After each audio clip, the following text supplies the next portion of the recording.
So,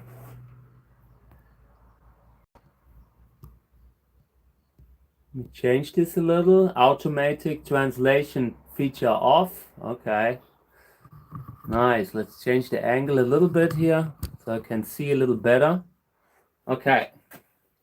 So welcome to my live stream, guys. Good morning. I'm in the greenhouse here. Welcome to my gardening live stream, cactus live stream, plant live stream. We will not put a label on this saying we do what we want. Maybe we're bringing in guests, and if not, I'm doing it alone. I'm so glad to be back with such a diverse table today. Good morning, Remo.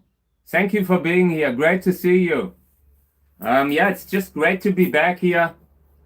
Have the whole table full of Lobivia. I hope everyone's okay. Greetings to everyone who will follow us later.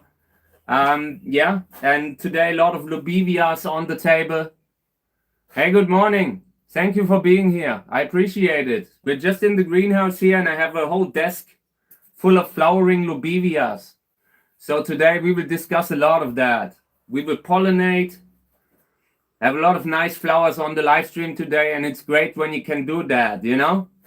It's a luxury to when I have so many amazing plants that I can bring here. Check this out. This is a hybrid called Leuchtfeuer, and this has been open for 3 days and nights now. Like, I mean, it's been opening over the night, then it's been open a day where it was not even fully open, and the third day it was opening really widely.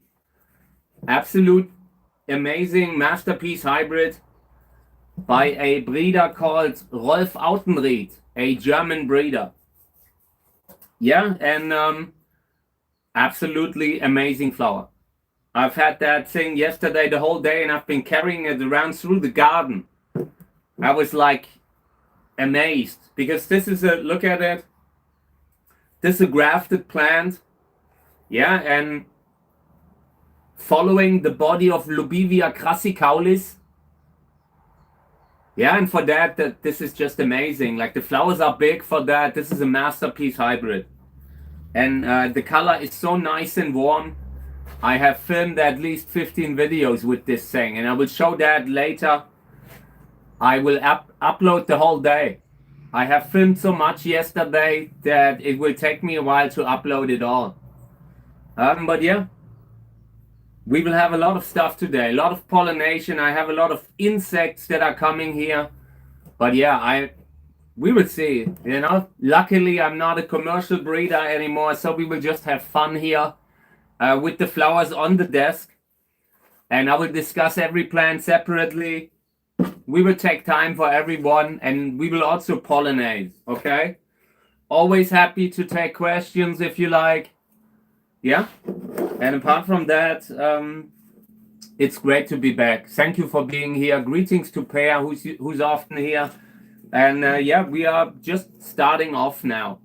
And this one here, I'm sure it will close very soon.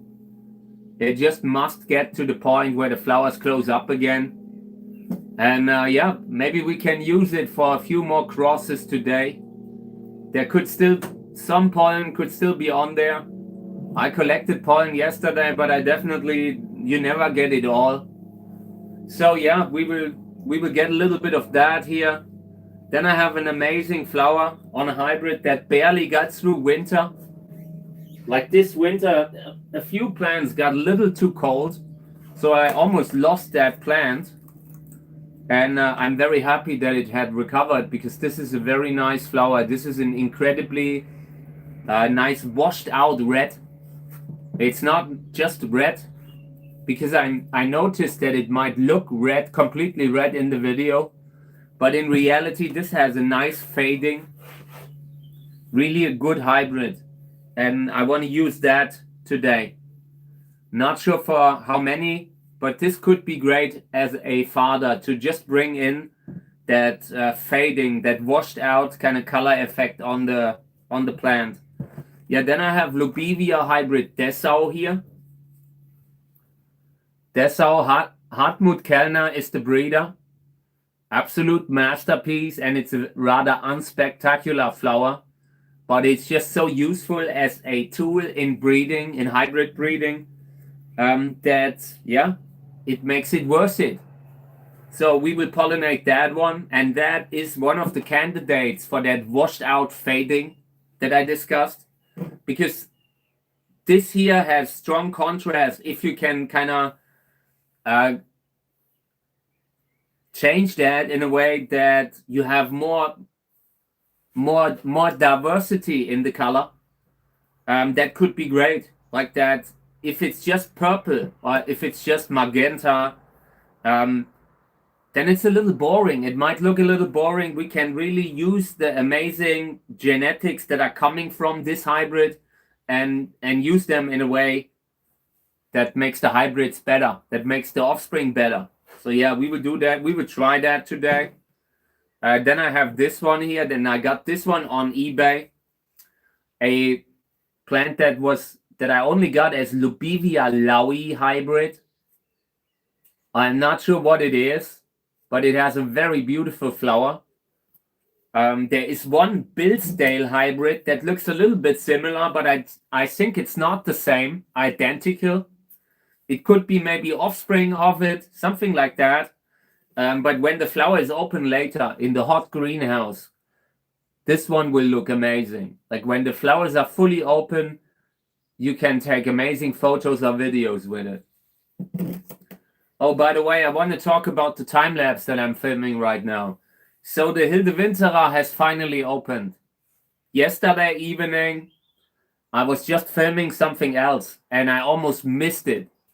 I've been filming the plant the whole week. And then when at some point you start losing interest because it took so long for that flower to open. And then I started filming something else. I filmed Leuchtfeuer. And and then the flower suddenly went open. And luckily I caught it. I caught just the beginning. And I've been filming that the whole night. Just the Hilde Winterer flowers opening up. And after having so much time with the flower bud growth, after recording so much of that, that is really nice. That will come out perfectly. Then I filmed Flying Saucer overnight. And Flying Saucer, absolute masterpiece hybrid. And yeah, breeder is Hans Britsch. And yeah, I filmed it in a good way. Sometimes, like Flying Saucer, you have to do the hybrid justice. You have to present it in the right way. And in this moment, like the way the flowers are opening, it looks very true to the hybrid, very true to Flying Saucer, how I often see it in the best photos, in the best videos. So yeah, that time lapse will be nice. I'm looking forward to that.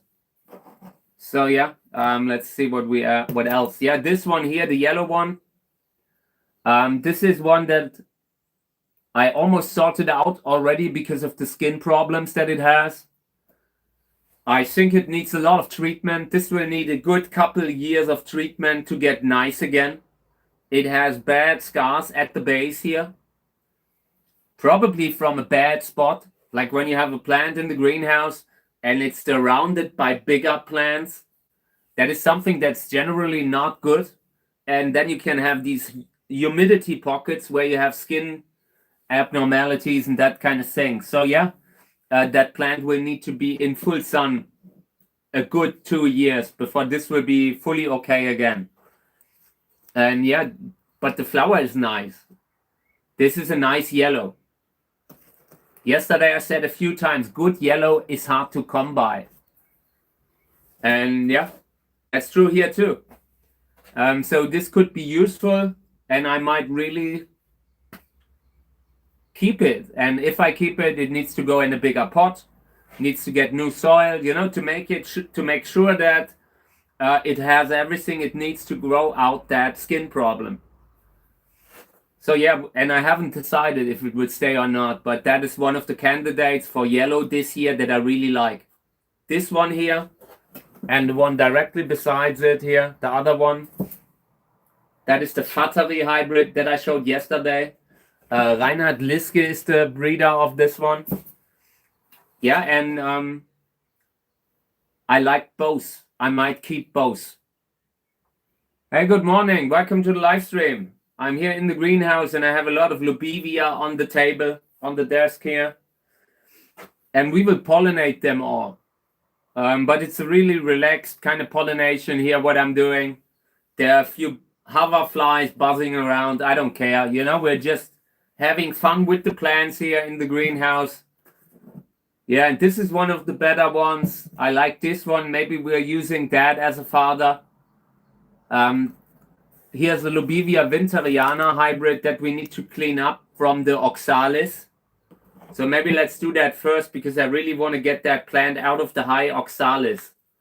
So yeah, we could use this one. This one's mostly red, but with white throat. Thank you. Thank you. I appreciate it. Oh, by the way, I went really viral in the last few days. Like something has really gone viral, like in the millions apparently.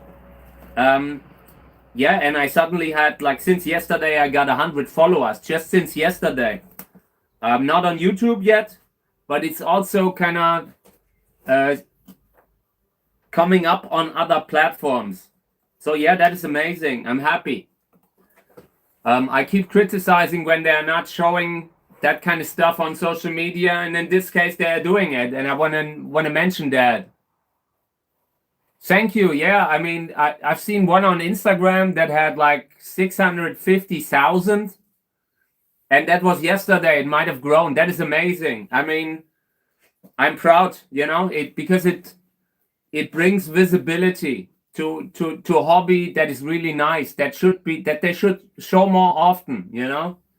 There's so many good pages, and it's so hard to actually get in, to actually make a living, you know, when you're doing that. It's one thing to actually share your passion. It's a different one. It costs a lot of money to do that, you know, and so many of them are underrepresented on social media.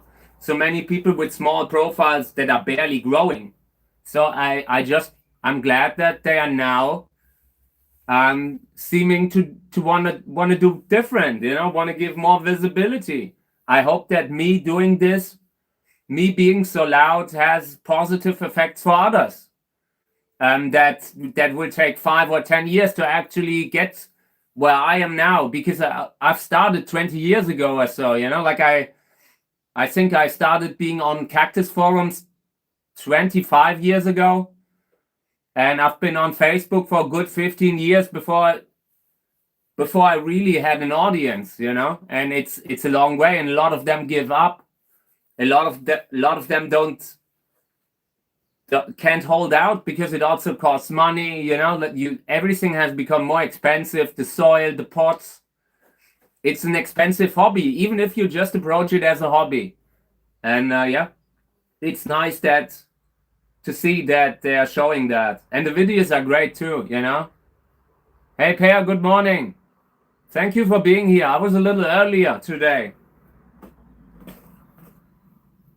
Just discussing that something has gone viral on Facebook, I think. Facebook and Instagram. From what I understood, they are trying to do more for the creators. That's what I'm getting from that, you know. Like at the very least, they have seen that all those pages that don't produce anything themselves, you know, that is bad for social media when they keep rewarding them for doing nothing, for just reposting other people's stuff. So now apparently when you post something original, it might give you a little bit extra visibility. Yeah, and that's how it's supposed to be, you know. I'm not really.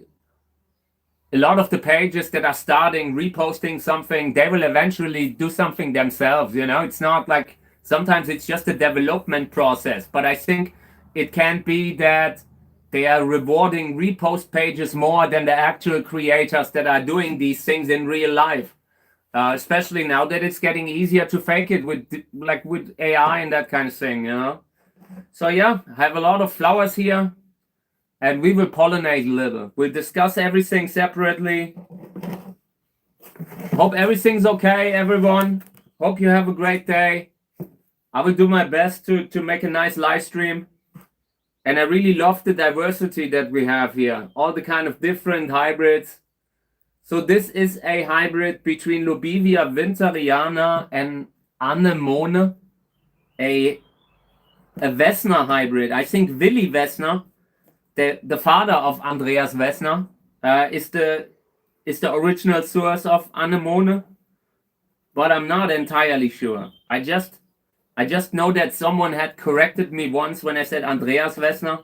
Yeah, and it makes sense because his father was already a cactus breeder for many, many years.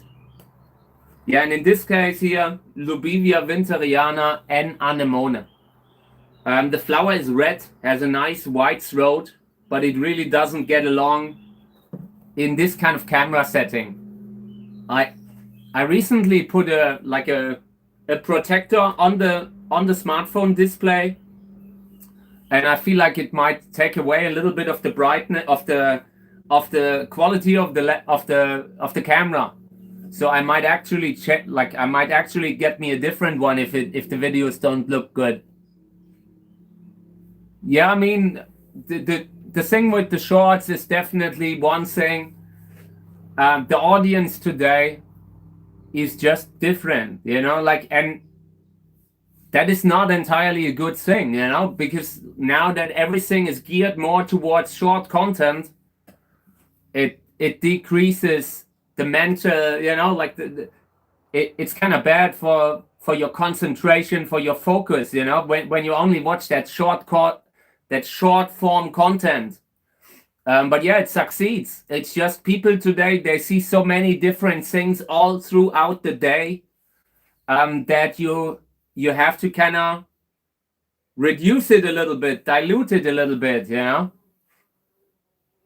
Yeah, I mean, it started with TikTok, but it's also the same is happening on all the other platforms, you know. And I feel like at one point there will be a shift away from it again, because it's not good for for the focus, you know, for being able to concentrate, to really I recently started reading a book again. I was reading Terry Pratchett, and it was so hard in the beginning to stay focused, to stay concentrated on just sitting there and really doing this from beginning to end. And that is something that I feel will be a huge topic in my generation, like the generation that grew up with that. I mean, I'm using the internet in a way to, like, for business stuff, you know, to reach people. So you need it. So you need to work with it, but at the same time, you have to kind of, yeah, so much of it is short paced these days. You have to have a short, concise post. They are not showing, you know, if you have a huge wall of text, there are very small chances to show that they are showing that, you know. And I don't think it's a good thing, but as a creator, you also have to know it. You also have to know, okay, once your video exceeds 3 minutes, there's a much smaller chance that people will see it, unless you're doing long form content, actual long form content, you know. And that is something that I often do. Like, sometimes I film to kind of tell people about the channel that we have here. And when I do long form content, that is more for the subscribers that have been around for longer, you know. So I like when you can do both a little bit, because long form content is still incredibly entertaining. Short form might just be paid better, and I'm not even sure if that's true. We will see. Yeah, I'm definitely not the target audience. Hey mate, welcome to the live stream. I'm okay. I have a lot of stress, but yeah, good one. You know, I'm filming a lot. I think yesterday I filmed 100 videos or so, doing time lapse, pollinating. It's nice that now's the time when I can show something. Orange a little bit. I'm not sure. Let me show you the one in the corner. Wait. Let me get up.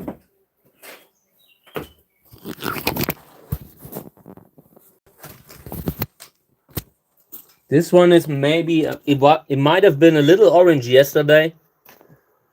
It's like a really, it's not one color. It's really nice. I really like this one. It's one of my favorites that I have. Yeah, and I collected a little bit of pollen from it, so we could use it today for pollination. So yeah, now that I have the camera, let's just discuss the plants a little bit. So this is a Lobivia, Pseudo-Lobivia hybrid. And with those, I'm constantly unsure what to keep or what not, but I think I will keep this because I like the fading here on these. These are the petals still, and the sepals below also have a nice fading. I like that. Thank you. Yeah, this one here I really like, but unfortunately the color doesn't show in the video. And I almost lost the whole container over winter, so I'm glad that they're still here. I want to select this plant for breeding because the fading could be incredibly useful for breeding. Yeah, this one here, Leuchtfeuer, and it's been open for 3 days now. This is really an amazing plant, amazing hybrid. One of the highlights of my year so far. And I did a nice time lapse with it that will come out, that will blow you away. I'm sure. Like, there was a lot of movement, and there was a lot of beautiful color. Yeah, then this one here.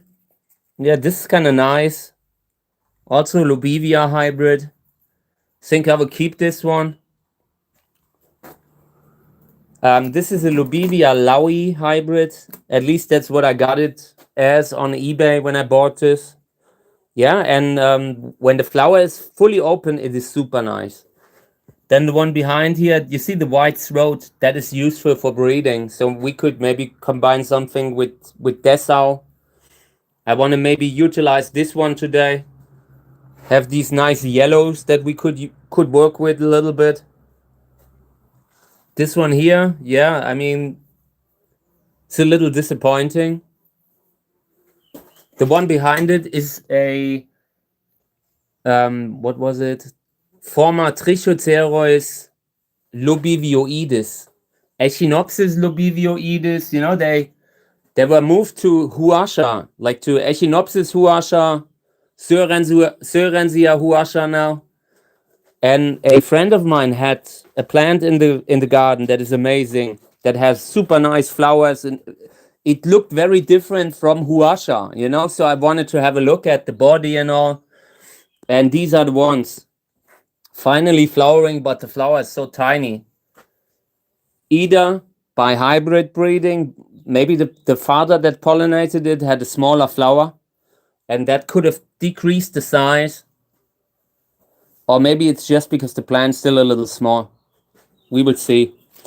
Oh, let me see. There's a flowering plant back there. I wanna get that out of the corner. Oh.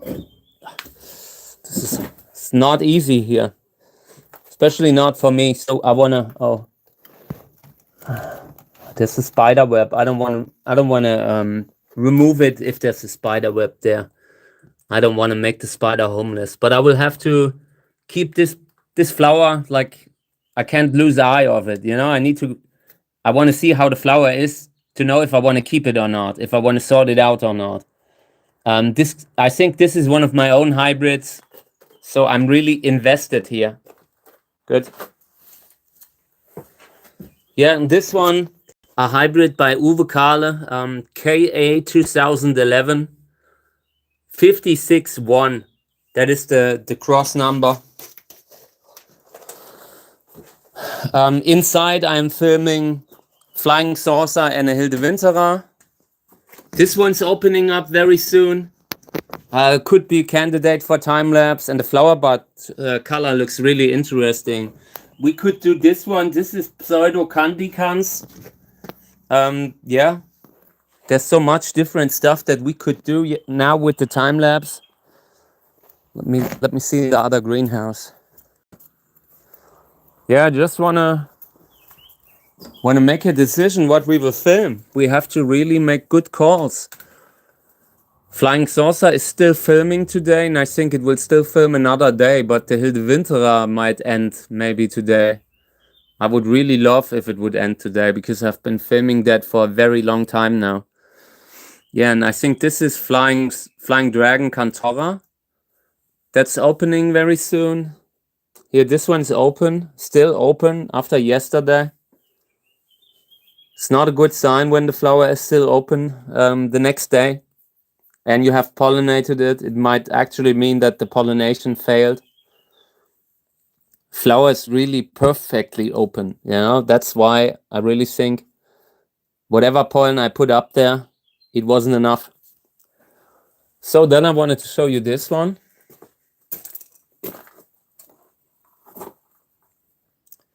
Yeah, Schaffery yellow. If you ever got seeds from me that had Schaffery yellow on them, this is the plant. Very beautiful hybrid, probably. And I got that plant from eBay. I bought it as I think a botanical Schaffery. I expected a white flowering plant, and when it flowered in yellow, in this nice yellowish color, and with this huge flower, I was really positively surprised. And yeah, now it's become one of my strongest growing plants. It always grows fruit, could be self-fertile in my opinion, but the flowers are very big. And if you can use it in a hybrid cross, maybe as a father, then it can still be useful. When you grow the seeds here, they will come out very much like this one. Within the normal range, but still, you know, you can get a copy of it. Apart from that, this one is opening up very soon. This one could be great for time lapse. I should really consider it. Let's remove the oxalis again here. Stuff is a pain. It's really, I hate oxalis. And I mean, it's just a plant, but it's really annoying plant. Like the way it covers the pots every time. Throwing the seeds throughout the greenhouse is a little extreme. It's a little overdoing it, you know? Overstaying the welcome. So yeah, I just want to have that away.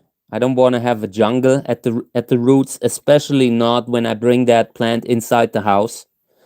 I don't want to have that in my kitchen and suddenly there's something crawling out of it. So when I'm doing that, it makes it a little bit less likely. Everything that's in there will now be reminded that it might not be safe here. Yeah, and this has the claw-like flower. Good plant. Also want to propagate that in the next days. I have a plant that where I want to take cuttings.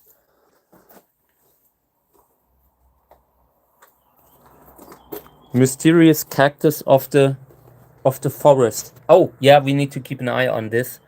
I think I will take this one out. Oh, look at this. Do you see the spider behind it? That's a big one. That's a really, really big one. Yeah, I actually wanted to pull this one out.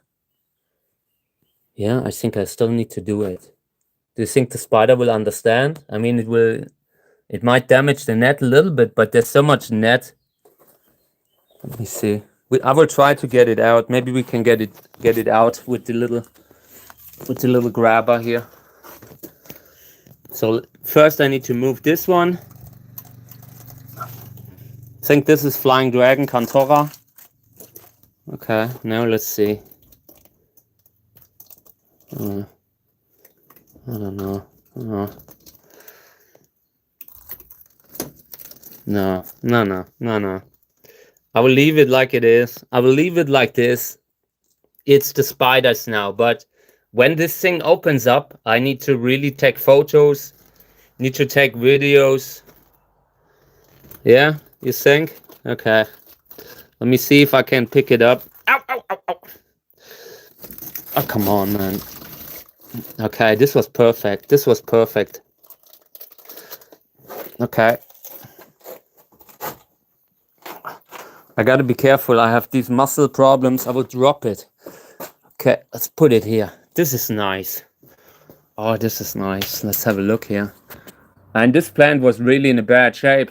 Been taking a cutting last year, trying to root it separately, and now it's flowering again. I'm pretty happy. And I want to look closer into what this actually is. I think it's a colored flower, but I'm not sure anymore. Also not sure about the ID. I think it's a hybrid maybe, but I'm not sure. I might have seen the flower already last year, but I can't tell you how it looks like. It looks white right now, but that can be misleading. Sometimes it's just the outer color, just the color of the scales. So yeah, this is now at least we could decide to move that if we wanted to. Then I have this one. Oh yeah, I wanted to move this one. Let me see. I wanted to move this one out of this crevice here, because otherwise this one flower here would be broken off when it's opening up. Okay, this is good. This is nice. This is how I wanted it. Be a nice man and stand in front of me. Yeah, this is nice. Look at it. Isn't this beautiful? Nice flowers and all. Yeah, we could film this. This one that I suspect also Cantora, Flying Dragon Cantora. I think this will open tonight, probably already. Like this is going to open very soon. So either the Hilde Winterer would have to really move, or we will miss it. Like it's kind of difficult right now to say which time lapse is the best one to film. You know, like I have 2 cameras. I also have that GoPro that I could maybe use as a time lapse device, but I first need a tripod for it. And so yeah, apart from that, I have 2 cams, and when you have to pick what you wanna use them for. Tonight it was the Hilde Winterer and Flying Saucer. And Flying Saucer, I'm sure it will film out a good day. That is a flower that opens white the second day. That is the best part probably. So I might have to have that for another day. And the Hilde Winterer, I hope, is over soon, because I would love to bring something like this when you have many flowers opening at once, like this maybe. This could, in this angle, it would look amazing, but we would have to start right away. Do you have Pasacana? I have a few plants that, for one, smaller ones, you know, intermediates and that kind of thing. Pasacana as a species isn't so interesting for me, because you need a lot of space for it, and the flowers aren't so big, you know. But I actually like it. If I would have a flowering size plant, then I would definitely use it in breeding. This is something that I have. This is Bolivian, and it might actually might count as Verdermanianus. You know, this is one of the obscure ones where I feel like it could be an intermediate. We will see when it flowers. If it's Verdermanianus, it will flower just from the crown at the top, and if it's a different species, it might flower all the way down maybe. I think classic Tersheki is out for this one. Yeah, they are nice plants. If you could, like, I've been getting hybrids with Pasacana, like Cactus hybrids, because if you can bring in a good flower into Pasacana, and if you can maybe get them to flower within 30 centimeters, you know, like a plant like this, if you could get them to flower like this, and maybe with a bigger flower, with a colorful flower, then that would be amazing. You know, it's a different type of hybrid. So many people have these Cantora hybrids, and they all look similar, you know, like that classic multi-hybrid look, like this Flying Saucer look. Yeah, and this could be a nice fresh breath, you know. So yeah, and Thaiensis, this one is a little less densely covered. Also have Thaiensis, but it hasn't flowered yet. I'm waiting for the flowers on this one for like 15 years now. Check it out. This is the plant behind the Schaffery. This is Thaiensis or Poco. We will see. Yeah. Very densely covered and has never flowered. Never. I hope it has that magenta-like color. And when it flowers, we will instantly make hybrids with it. But I also got to say, it's my fault because I never really repotted that plant. That plant is just too dangerous for me to handle. I really try not handling that plant. So I've put it in a very fast draining soil because I know that this species needs perfect drainage. And yeah, now I have it in a pot that could be bigger. But again, it's a little safer having this species. I lost some when I was starting off, when I was trying to grow them from seeds, and I lost some in the too organic medium. They need good drainage. Yeah, I wanted to have a look at these. These haven't grown much since yesterday. I was a little worried that I looked at them and I felt like the color had changed a little bit to brownish. Looked a bit unhealthy. So I watered the plant yesterday. I will move the water hose into the greenhouse so I can water a little bit more effectively here. When you have so many plants that are flowering like this, eventually they will drop the flower buds if you are not supplying enough water. It will be the first thing to go if the water isn't there.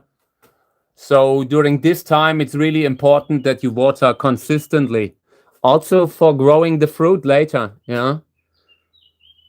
Yeah, and it will be fun. We will see how it will go. With this one, it's the first time the plant flowers. Okay, so I would say we are pollinating a little bit in the greenhouse. Oh, by the way, check out the pumpkin. Earlier I recorded the video for the channel, and I said it's more like a pumpkin patch now. Take care. Thank you for having been here. Greatly appreciated. Also everyone else. It's great that you're spending time with us here, with the cactus flowers and all. Later we have to water these. This is something that we have grown on the live stream. Just wanted to inspect them a little. I think this is Siliega picante. That is the cultivar name. And so far they're really smallish. I don't know. Yeah, and this needs water. Maybe this one could use a bigger pot. And maybe we can, no, this one is gone.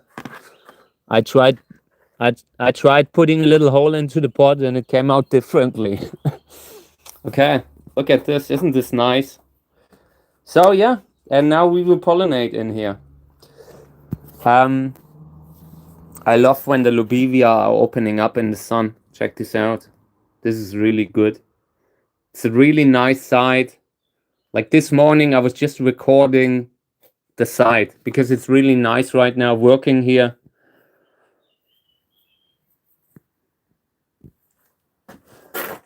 Good.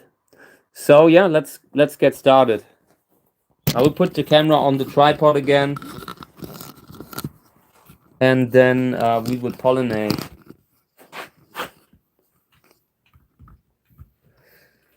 I don't really see much right now, but I'll do my best to keep track of everything. So I would love to utilize the hybrid that you see here, like Leuchtfeuer. Give me a second. I need to increase the brightness here.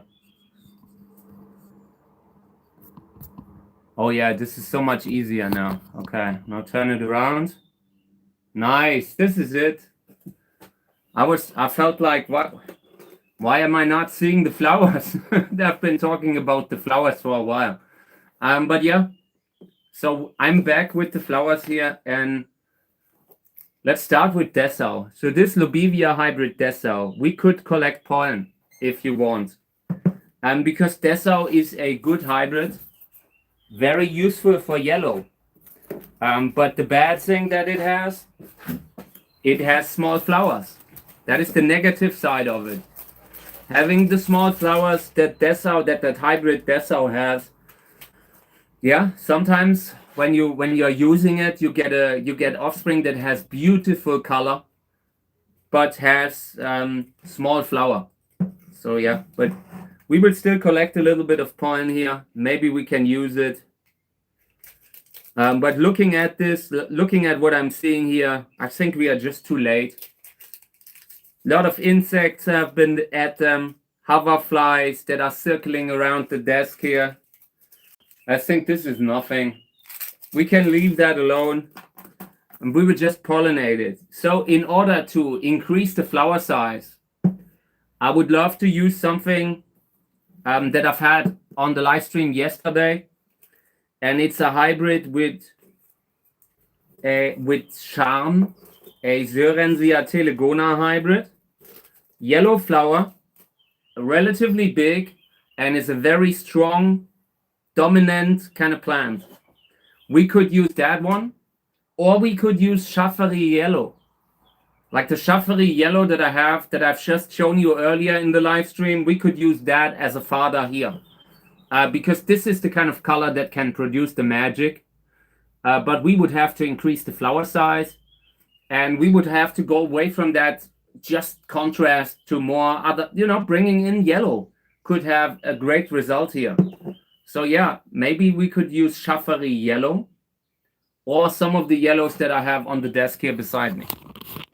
And we are completely free at doing whatever we want. Personally, I really like the hybrid here. Let me show that to you. This is a hybrid by Reinhard Liske, from a cross between Pluto and Sörensia fateri. Is a nice little spider, like daddy long leg spider under the flower. So I will just move it back. I don't want to endanger it. I don't want to. I just wanted to show you that plant, and we could be using that. I like the body, like that interesting short spine body. Could be great. So let's see if we have pollen there. I like the body here a little bit more than I like the flower. And the flower is also nice, like that yellowish flower. It's really good.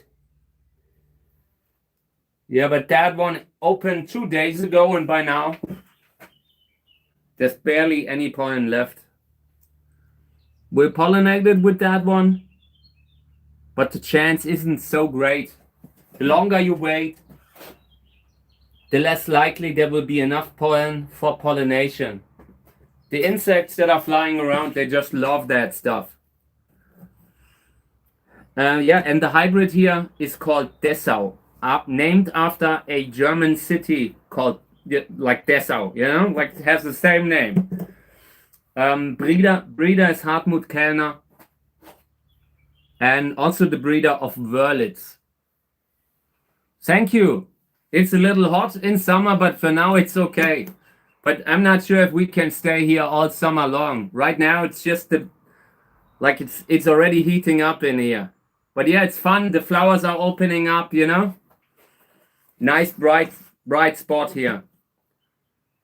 So okay, this one was pollinated with the hybrid by Reinhard Liske between Pluto and fateri red.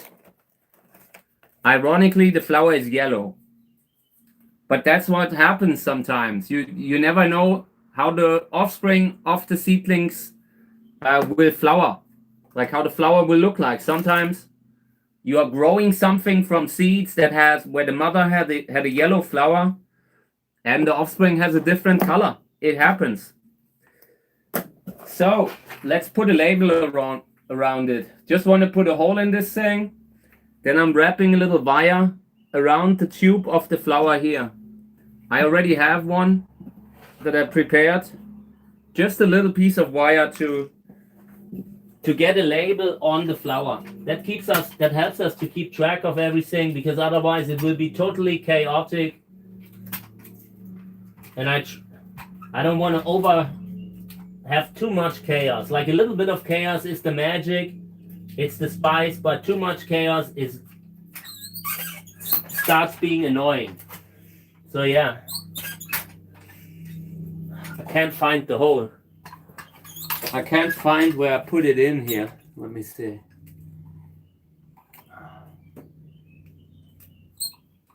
This one here. Okay, now. This is a very old kind of hole pincher, and I've had it since school. Had to write my name on it because they were stealing my stuff all the time. And it's only working on one of the two hole pinchers isn't working anymore. This is really in its last leg. So Pluto crossed with Fattery. Pluto crossed with Fattery Red. Yeah, and hopefully the yellow will kind of have a good effect on the seedlings here. I'm reading the comment, okay? It really depends. Like if the plant isn't used to strong sunlight, make sure you're carefully adjusting it. You know, make sure not to bring it to a too sunny spot too fast, like from one day to another. But in general, like a lot of sunlight is usually a good thing for the cacti. Like at least the ones that I have, I give my plant full sun. And it's not easy here because the trees that are surrounding the greenhouse, they have to be pruned back on a regular basis, and that's really tough for me. I had a lot of muscle issues, you know, from tick bites, and yeah. So full sun, getting them as much sun as possible is what I try to do. And humidity is a big factor. Like heating the greenhouse properly plays a big part here. And then they flower, you know, like it's not that the sunlight is the only thing, but it definitely plays a role. I like aloe too. I had a few, but at some point I had to choose and pick what I keep because I was running out of space. Yeah, and it's the same now. Like the space is never enough. So eventually I had to get rid of a few of them, but some of them are really nice to have if you can plan something out. Like if something takes a little bit of frost, I like that. And we will be doing more of that in the future. The UV protection does work, but it's still getting hot, you know, and I'm sure it's still not healthy. Like when you're sitting in the greenhouse, really when it's getting hot, then you are still getting a fair amount of light. Have you ever kept any of the larger species outside all year? Yes, they don't survive. They do not survive here due to the fact, for one, the temperature is too cold. Like in winter we can get -15 sometimes, -15 Celsius. Not sure what it is in Fahrenheit, but it's really cold. Yeah, and that is at that time, like with that temperature, you would even lose plants like Oreocereus, which take quite a lot of frost. So yeah, you need a greenhouse.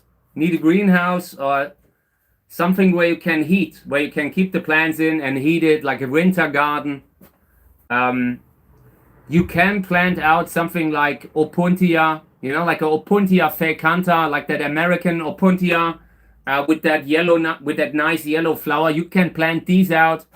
You can plant out some Echinocereus, like the hedgehog cacti, I think is the American name. You could plant some of those out. They would survive, but you would also have to keep them dry because it's also too wet here and it's constantly raining. So yeah. Yeah. The temperature isn't the biggest problem. I think the constant rain is the biggest problem. Sometimes the place here gets constant rain in summer, like 3 months. At one point we had 3 months of constant rain, and not every cactus can take that. And once the temperature goes down, like during winter, it's often raining and it's cold, and that combination is really not so healthy for them. So yeah, I also had a few frost hardy cacti that are planted here, and my grandmother has one of the American Opuntia in the garden that I gave her. Like that Opuntia fake hunter is doing really well in my grandmother's garden. So you can definitely grow them, but the flowers are not so big. Yeah, I understand. Like that is the thing with Australia. When I sometimes hear about the Australian weather, there seem to be so many different. Like it's a very diverse climate, like from state to state. Because I keep hearing by people, yeah, I can't grow this plant in our state, and I can't, like that. People that certain plants do not go well in certain states because the climate is so different. I found that interesting. And I mean, where I live, it's a little bit warmer compared to other parts of the country. I'm already living in a warmer place. There are parts of the country that get minus 20, minus 25, maybe even. Sometimes it depends on where.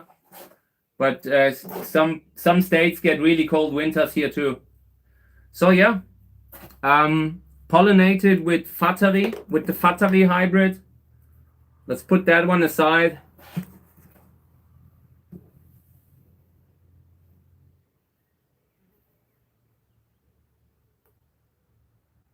My grandmother is approaching 90 now, and she's still alive. She's like very frail, like walking poorly, but she's still alive.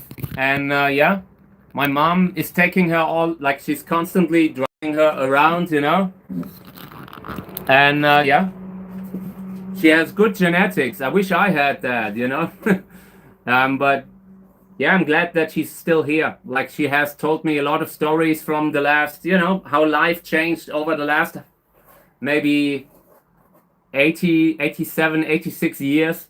Yeah, it's crazy. Like sometimes, and we're losing so many of the people from that generation. My other grandmother already passed away at like mid 2000s. So yeah, and she still saw the war. She still grew up in the war, having to flee at night. Yeah. So one of the last generations have actually seen that and be like always being a reminder that it's important to keep the peace and all.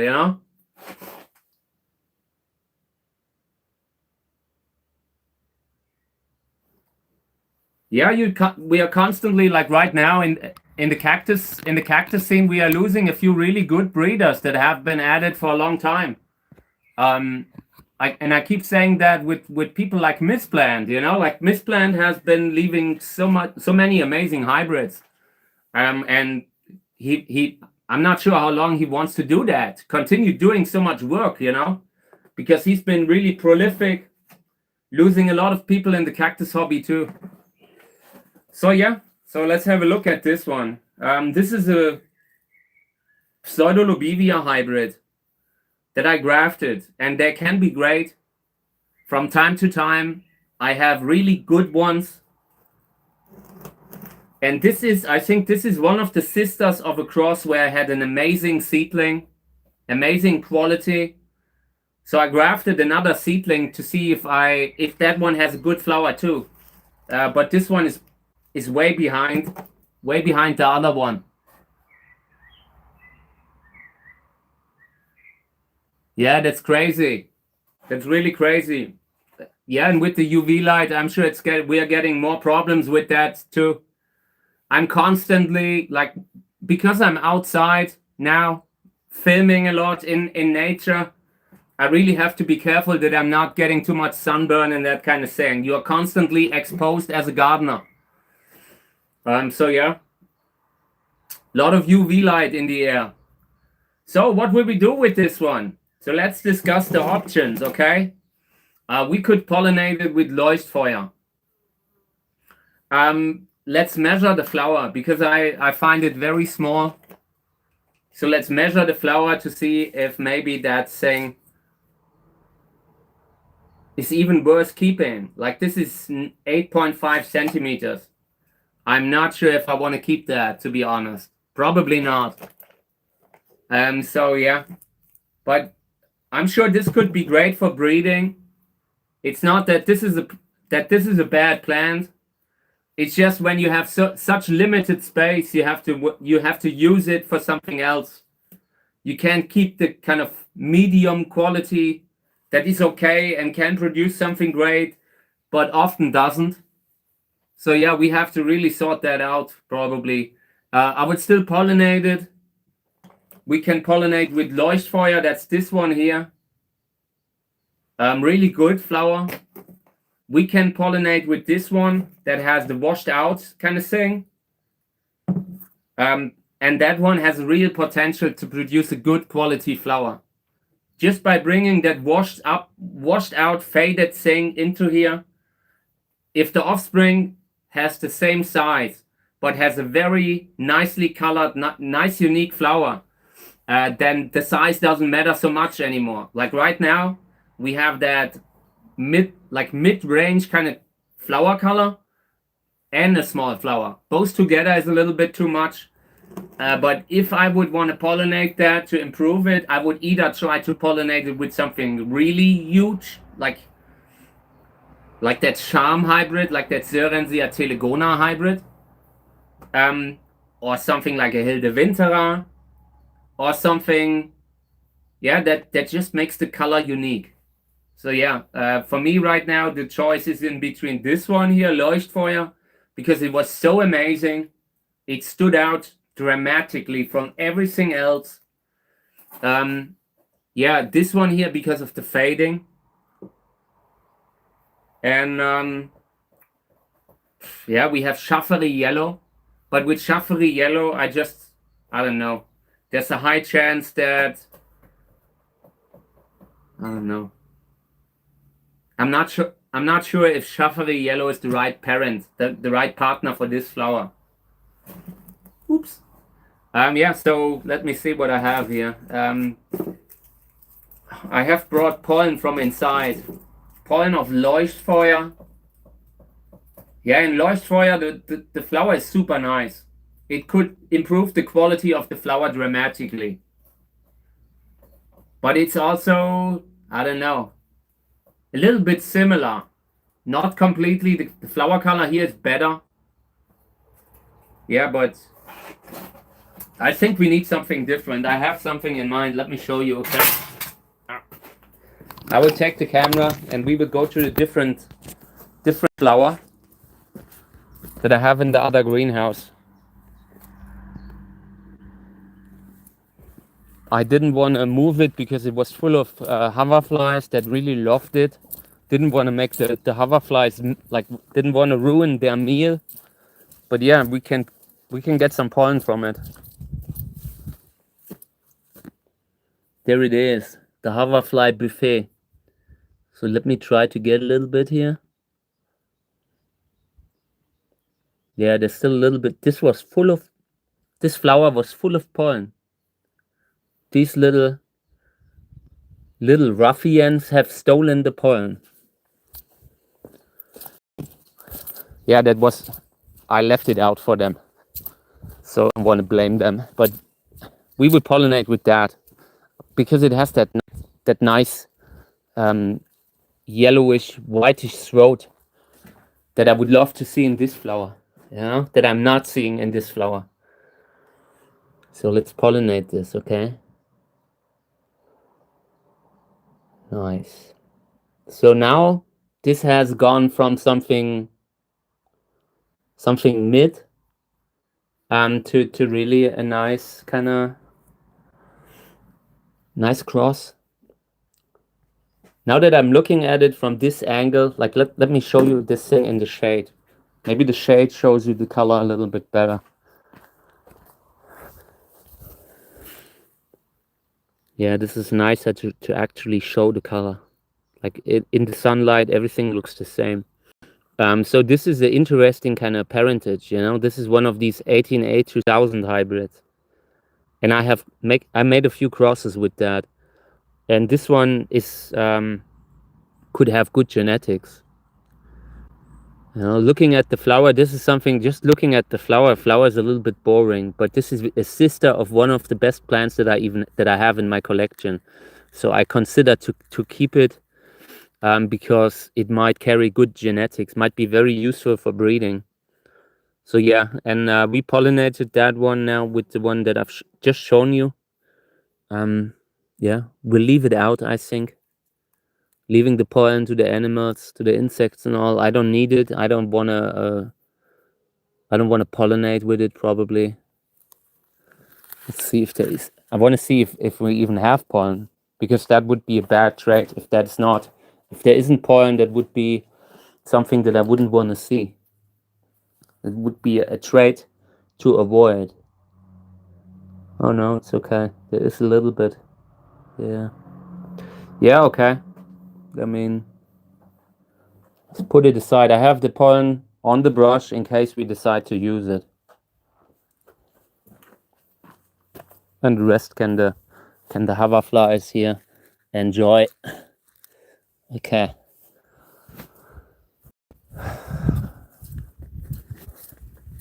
So wanted to show you that nice setup here that I've been admiring this morning. I really like the place, like the oak trees here that you see there. There was a time, like growing up, the place is very like impressive, you know, like it kind of dampens you because there's so many trees, so much nature surrounding you that it gets hard. Like for me as a young adult, I was given the land here, and it's almost impossible to get it under control. You know? So I learned to live with it. And these trees here, the oak trees here, I almost wanted to remove them because they are taking so much light from the place. You know, if you remove them, the plants would flower so much more. But the trees are really needed here. Like the trees are needed for the many beetles that live in their neighborhood. Like there are many of these kind of stag beetles that are living here. Hey Robert, good morning. Just talking about the oak trees there. And yeah, I'm sure they are maybe 40 years old. I don't know. This whole row was full of big oak trees, and it was too much. It was the whole house was too humid. And this is a little bit further away from the house, and this is great. Like when you have a tree, having a tree is amazing. It just shouldn't take away all the light in your house. But having a tree in distance to the house is a superb nice thing. And in summer now, like the first hours to maybe 1 p.m. or 2 p.m., this is a good spot to work when the sun is behind those trees. So yeah, today I'm happy that the trees are still there, because there was a time when I would have taken them down. That's a lot of lumber that you have there too. But yeah, I don't care. I like the trees. They will stay. Yeah, and this one here I like. It's a really nice place. I enjoy it right now. I just wish it wouldn't be so hard to control. Yeah, and this one was lying there. We will see. Maybe we're repotting it. This one here is it's grandiflorus. This is actually grandiflora. The cultivar is called Red Star. Also on the list of plants that I want to repot this year, because I want to keep it as just an example. You know, because it constantly happens that people post a plant with the label grandiflorus that are actually something else, and it's good to have a comparison example where you can show how it's supposed to look like. You know, this has the reddish kind of classic reddish red star kind of flower, and it's a slender plant, a little bit more slender than some of the others. A lot of hybrids around with it. A lot of hybrids that are more like a lobivia already. And this here, smaller flowers. And yeah. But now you can't call a plant grandiflorus in a genus Trichocereus when you have flowers that are much bigger, like twice as big, thrice as big, you know. So yeah. So we will pollinate more lobevias now. just wanted to show you around a little bit. Oh no, I haven't seen that before. Look at this.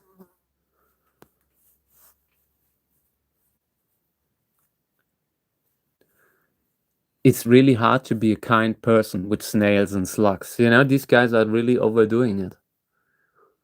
But yeah, it happens. I don't want to dwell on it, but this is a plant. I want to look into the flower. Like, I want to see what I have there because I'm not sure anymore. Sometimes you find plants that had a label maybe 20 years ago, and I think this is one of them. In regards to the pollination here, we have to think about what we will use. And I haven't really decided yet. I don't know. It's like I said, it's a very dominant kind of plant. So we might have to pollinate it with something that is equally dominant, maybe. Let's have a look at the Lobivia table. Yeah.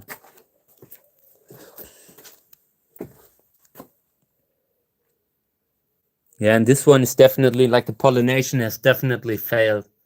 And this is something where I consider doing time lapse. But it's already very progressed. I would have to do it right away. At one point, when that thing takes really off, I will get me a few cameras so I can film a few plants at once. Makes it so much easier, you know? So yeah, let's have a look what we could use here. The washed out, the fading is really good here. Also Leuchtfeuer, this is also very good. Yeah, let's use Leuchtfeuer, okay? Let me see if I have, if there's pollen on there, even. It's possible that I will film it again later, that I will pollinate it again later with the same pollen, of course.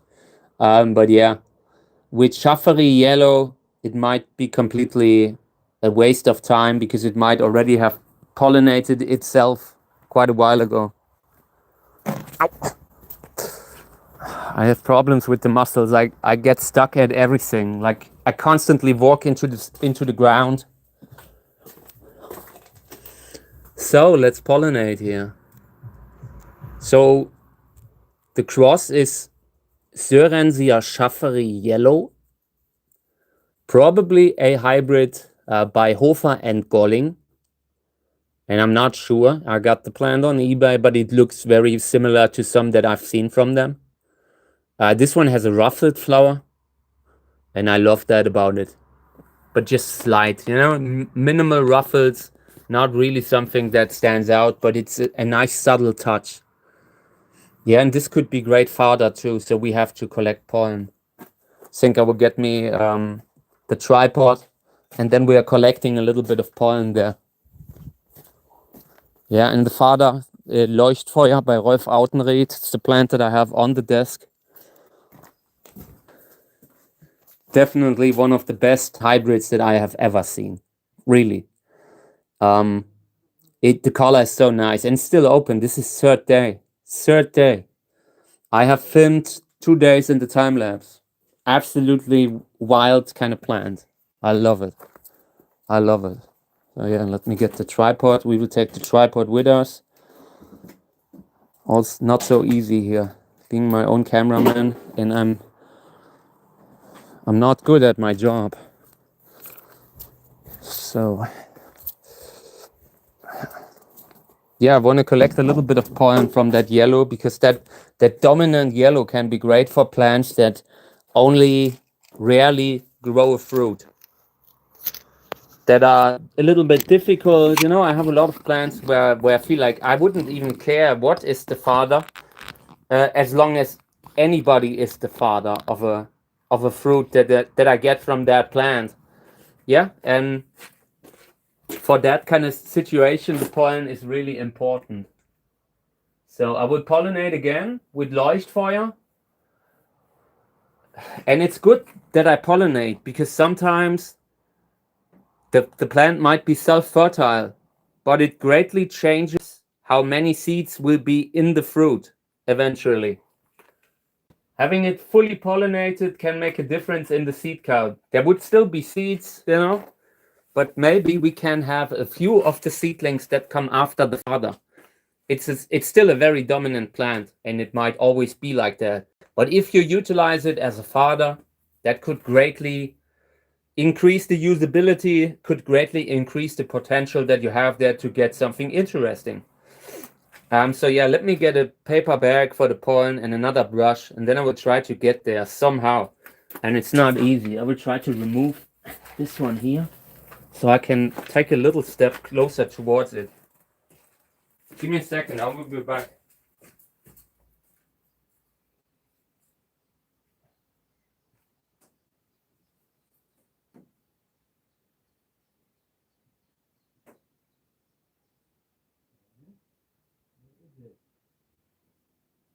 Where is it? Give it to me.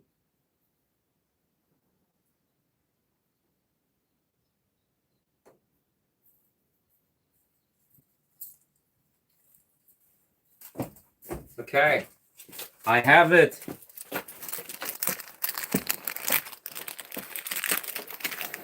Yeah, this will be hard to film. I think I need to move the camera a little bit further away. And I will try to keep my pants up, because usually when I do this, when I collect pollen like this, eventually I realize that that the pant was down all the time, and I don't want to have that again. Nice. So I will try to pick up a little bit of pollen just with the brush, because that is the easiest way to do it. Try to, maybe I can do it with the camera. Let's see. I would have to put it like this. Okay. So let's see if we can get a little bit of pollen here. Check it out. There's a lot of pollen. This is a good plant. Yeah, thank you. I try to get it to flower. I want to use it in hybrid crosses. Take care, mate. Have a nice day, Derek. Thank you for having been here. I appreciate it. I'm a little delayed with seeing the comments and all. From time to time I see one. Yeah, but that thing's really... I'm trying to avoid walking into that thing here. That I have, you know, like the height is it's really not healthy. Yeah, this one is Sarvellen, I think. And I'm still not 100% sure, because there has been discussions about, like, there are different sisters that all look almost identical. I think Sarvellen looks a little bit better than the other sisters, but they are very close. So I have a few plants with different labels, and they look like they might be the same clone. You know, sometimes in the past, someone had forgotten that it's actually a sister plant and not the one hybrid, you know? So yeah, I'm not sure if it's actually Sarvellen or a sister, but it looks very much like Sarvellen. Like the flower, the wavy flower, definitely has that. Let's see, we'll try to put it like this.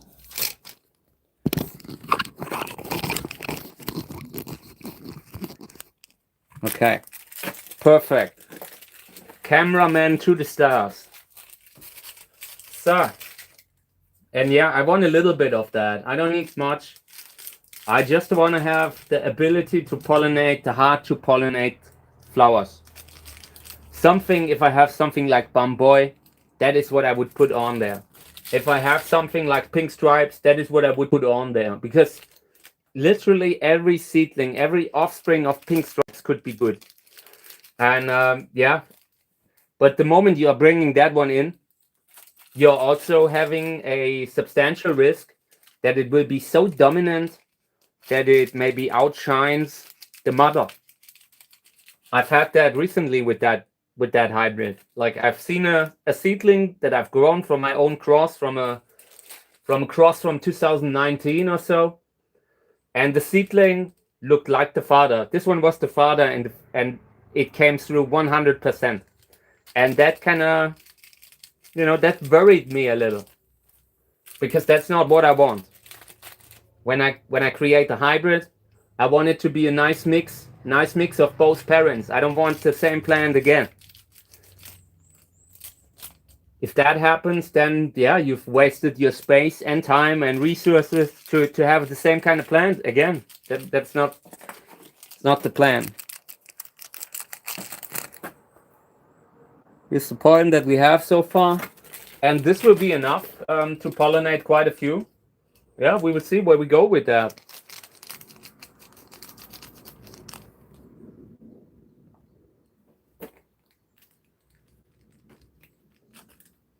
So nice when it's summer with the plants. I wish I had that all the time. Like the winter that we have, it's really, you never get used to it. Especially not when you're a cactus breeder, when you just wanna grow the plants, you know.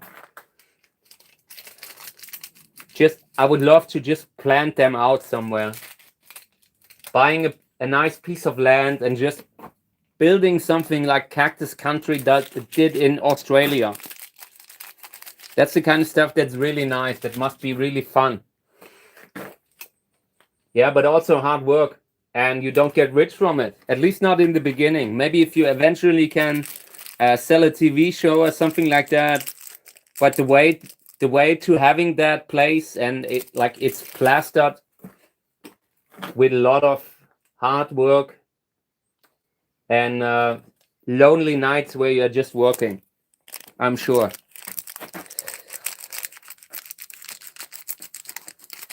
So yeah, I mean, and right now the live stream has been going for a while and we haven't even pollinated a lot of the plants on the desk.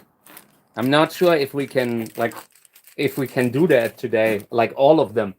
We will see. I want to do some videos also with a few of them. Some of them are really nice. I will try to get that kind of fading of that one plant a little bit into the body in the next generation. We'll try to use that a little bit. Yeah, and this one will be for stuff like violets, for stuff like bamboy, for everything that might work with yellow. And in this regard, the body will be a little bit different than the classic Cantora hybrids that are so common right now. Like if you buy a hybrid, like a named hybrid, there's high chances that it has Cantora in it. And in this case, it's something different. It's a different kind of plant. This one grows more like Spachiana. Very similar kind of plant. And that is a nice kind of change in the greenhouse from time to time. Or if you can plant that out, I'm sure that will look amazing. If you have these big columns and flower size, look at the relation between, like size relation in between the body and the flower. That is really good.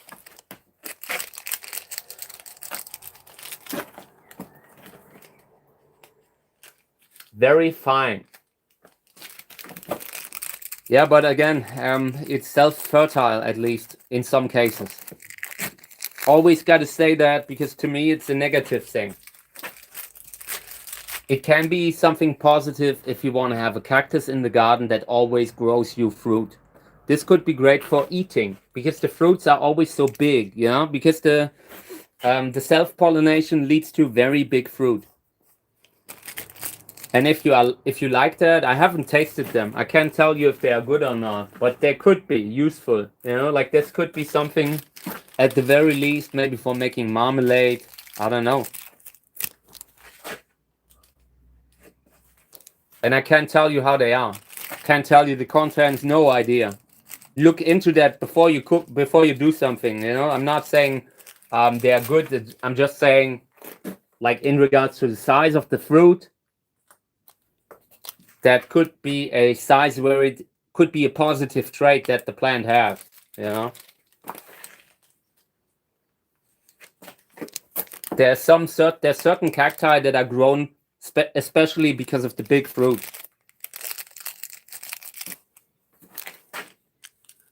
And it makes a big part of the appeal if you have them in the garden, when you can just pick a fruit from it.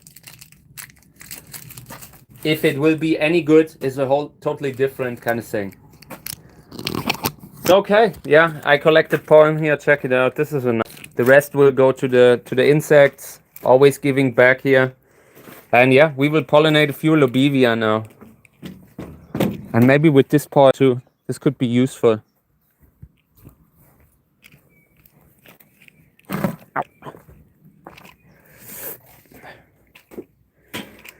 So, okay, let's set this up the way it was. And then we are starting to pollinate because I want to do something here. And I want to have it on the live stream. Will be good when we can do the pollinations on air here, okay? Yeah, where's the flowers? No, it's the other way around, like this. Okay, nice. This is nice, okay. So for one, I want to label the bag here that I have. Shaffery yellow. And for example, in this case here, I have that tiny lobevioides, Echinopsis lobevioides flower. For that, it might be a good kind of fodder. For example, bringing yellow into something like this could be great. And now that it's opening up, this one is looking better than I thought. Like we will show it later. I will show it in the video because that will show you the real color of the flower. But it looks good. It has a nice black throat. And black throat meaning, like if you look down there, the base here, that circle is blackish. There are some lobevias where it is white. See? And that is a trait that can be interesting. It's really hard to get that black throat into trichoceroids. So, okay, Shaffery yellow. Okay. So this one, I want to pollinate this one with Leuchtfeuer, I think. This one here. Because this is the best one. In my opinion, this is really the best one. And you can't really see it because the color is so extreme. The fading is so subtle that it doesn't show in the camera. So I want to pollinate that, and I want to pollinate it with a hybrid called Leuchtfeuer. That's this one. And I want to open up the flower. I want to have a little bit bigger flower. And I also want to have, I want to get more color into that thing. Right now it looks mostly red. But when I pollinate with the right partner, with the right father, this could produce something amazing. So let's pollinate here. A hybrid called Leuchtfeuer with a thin brush so I can get down there. Okay. Yeah, and pollination wise, I'm not sure if it will take or not. The risk that this will fail, pretty high probably. Yeah. But it's worth to try because this is such a good flower. If that cross works out, then it will produce something that will be worth the space that we give it. Like I haven't seen many bad seedlings, like offspring of this plant here. Can be great as a father and as a mother. So hopefully we can get it to pollinate the flower here. So okay, this is the thing. We are building ourselves a new label for the flower. Otherwise, we would lose track of everything here. Trying to put a hole in that thing. This one's stuck. I'm not sure why, but from time to time, this thing gets stuck and doesn't come out. Doesn't come down, you know? Maybe I have to punch it with a little from the other side that it comes out again. Okay, on this side, definitely. This side works.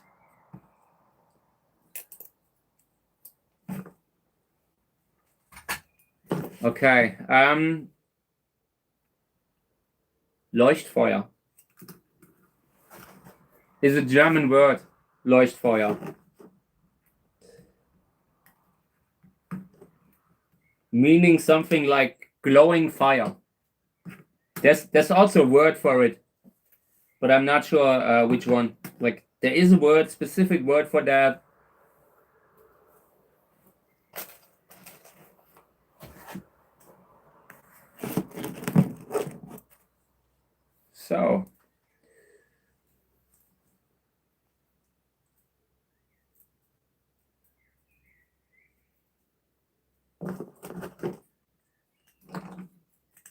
So this is definitely one of the lobevias that I want to keep, and I need to see which one is throwing the flowers. It's this one here, like the bigger one here. Bigger one on the side.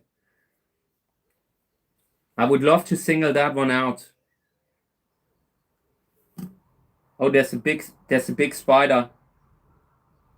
Oh, I apologize. I didn't want to look at this. There's a big spider. I apologize. Let me bring it away, okay? I will bring it away. I don't want the spider to be stressed here, okay? So I'll move it away. Let the spider be. From time to time, you just, like, I'm finding little insects in the pots, and that just happens. It's okay. So yeah, then we have this one here, and this one we will pollinate now. Three different flowers from the cross between Lobevia winteriana and a hybrid called Anemone, a Andreas Wessner hybrid. Yeah, and I want to pollinate all three. So let me get a little pollen, and then we're starting. Yeah, and this is a nice chance to actually try the pollen that pollinates everything. So let's try some of that Schaffery yellow pollen that I talked about earlier, that we collected. Because if I can get something in between this and that yellow one, that could be great. Like if the size of that one comes in here and is a little bit more dominant, if it just brings in the white throat from this one, then it could be an amazing combination, could be an amazing cross. So let me pollinate this with Schaffery yellow. Just collected pollen earlier.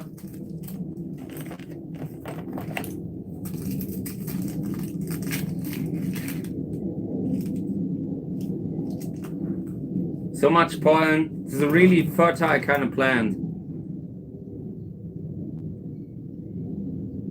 Okay, so this one is pollinated.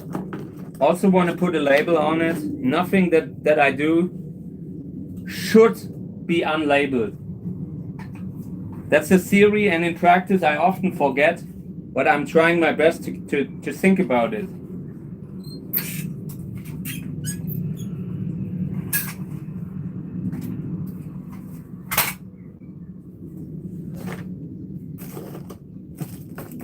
Okay. So Schaffery yellow is the father. On this hybrid between Lobevia winteriana and Anemone. Interesting combination. It's a good plant, but I keep having issues keeping the pot free from oxalis. The oxalis has been going crazy in that pot.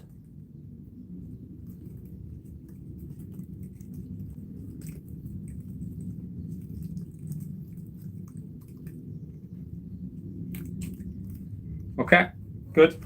Next one, we could use the Fatari yellow. Also interesting, and also not so far away. Like this one has Echinopsis hybrid Pluto in it. Nice yellow flower. In combination with this, like that yellow, like that reddish, strong contrast flower with a white throat. That combination with yellow could be great. So we will try that out. I have collected pollen yesterday, so we can just use it from that. Okay. And these are smaller flowers, so having a smaller kind of brush is good to get to the stigma and nothing else. Sometimes when you are pollinating a small flower, it can get messy. It can be difficult to actually pollinate it precisely. And with the smaller brush, you can do that. So yeah. This one here, hybrid between Pluto and Schaffery Red, which has a yellow flower. It do be like that sometimes. When you're growing from seeds, you have a lot of range, natural range. Okay, nice. I love it. So,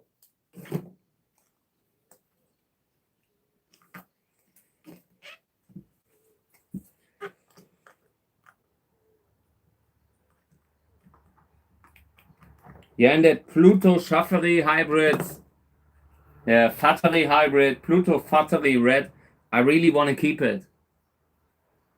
The yellow flower is super nice. It's a really good plant to have. Hey, that's great to hear. Oh, I have a tick. I have a tick again. There's a tick walking on my hand. Of course there is. It wouldn't be the same without them.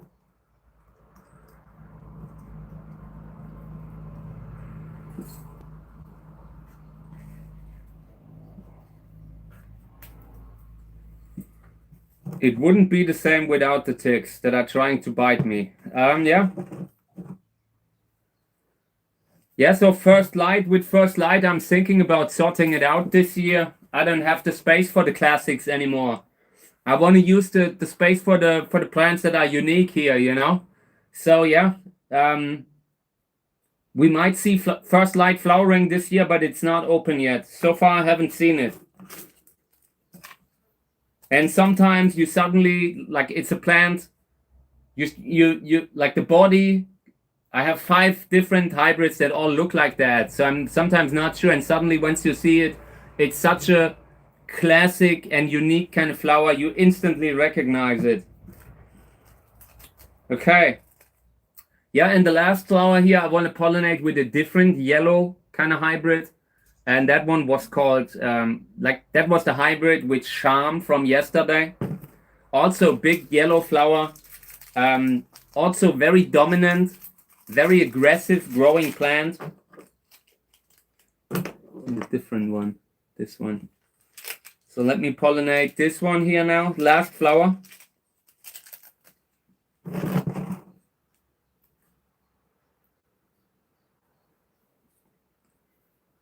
Okay.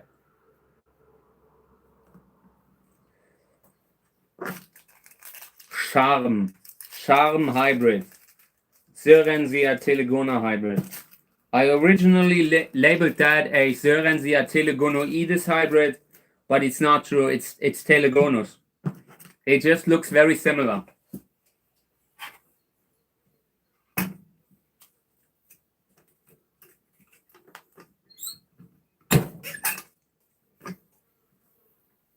Okay, yeah, nice. I'm happy that we are keeping track of things, that the labels are there. I love that. Not that I love labeling plants, but I love that I'm actually doing it here, because it makes things so much easier later. It helps you you don't have to watch a video to see what the parents were. You can just look at the label. It's time well spent.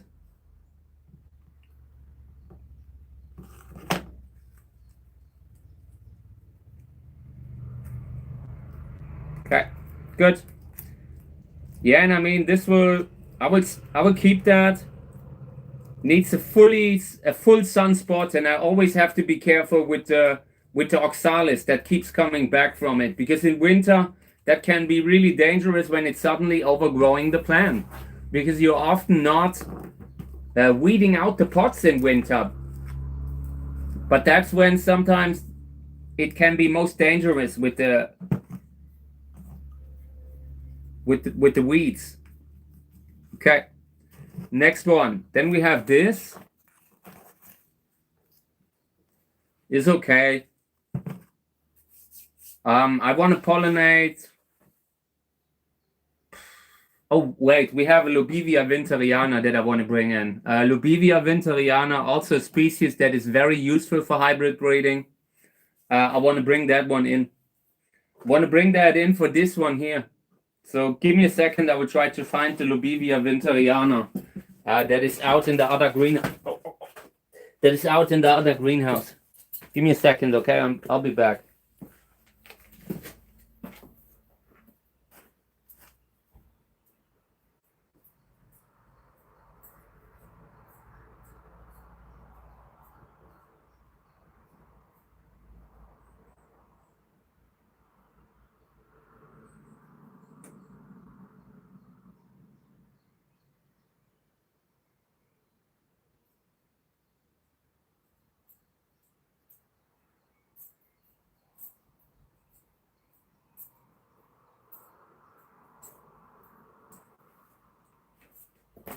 So I just had the plant here a few seconds, like a few minutes in the sun, not seconds, but minutes in the sun, and the flower is already open. Like earlier when I saw it, it wasn't open. Lubivia winteriana. And that is something that we might be able to use here, you know? So we will see. I think one of the flowers here we should pollinate with Leuchtfeuer. When that is a hybrid, when you have it available, you should be able to use it. You should use it when the pollen is fresh, you know? So we are trying to pollinate something with it now.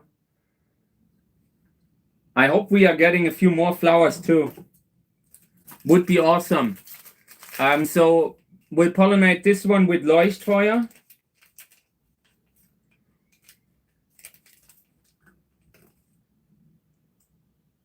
Pollen really goes away fast. Good.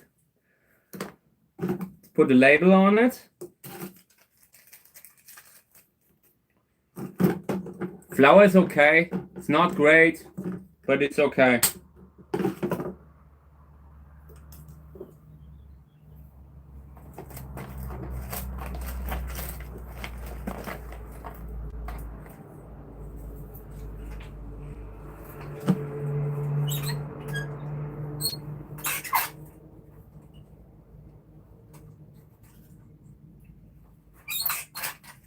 Okay.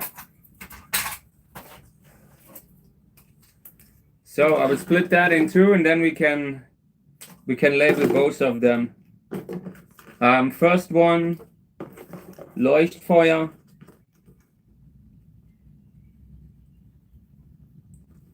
I would have loved to have more Cantora hybrids for that plant, you know? Like it's really good for Cantora. It's a great partner to counterbalance Cantora.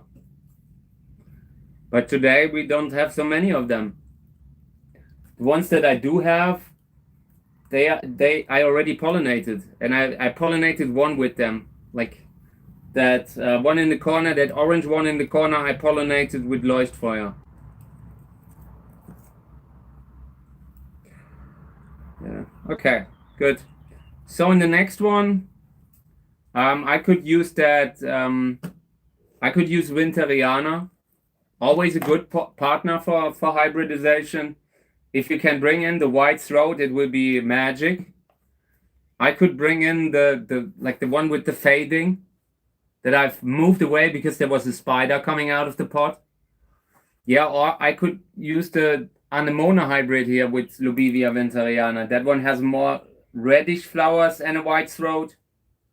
Not sure what we do here. I'm leaning in between this one here, winteriana, and the one with the fading. And I think we will use winteriana. Winteriana is a really good one. Has potential for in so many situations, and I want to use it here. So let me see if there's pollen. Oh yeah. Flower just opened up. It was good that I moved the plant out of the sun, like out of the humidity into a bright greenhouse. When you have Lubivia flowers and you want to bring them in for a video or something like that, always make sure they are at the warm spot where the sun gets first, because then they are opening up nicely and you can show them in the video. Makes a big difference.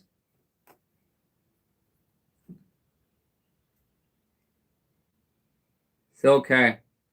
Lubivia winteriana here. In my opinion, has potential. Like flower size is there, color is nice. There's just a little boring kind of pattern here, You know, like the kind of color that you have there, the distribution isn't perfect the way it could be. So by pollinating it with Lobivia winteriana, we have potential to improve the flower.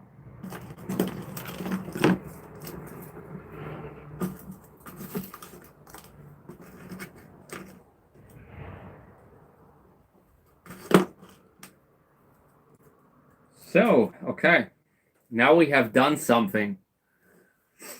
I was just realizing, I was filming so long and I hadn't done any kind of pollination yet, like, or very few.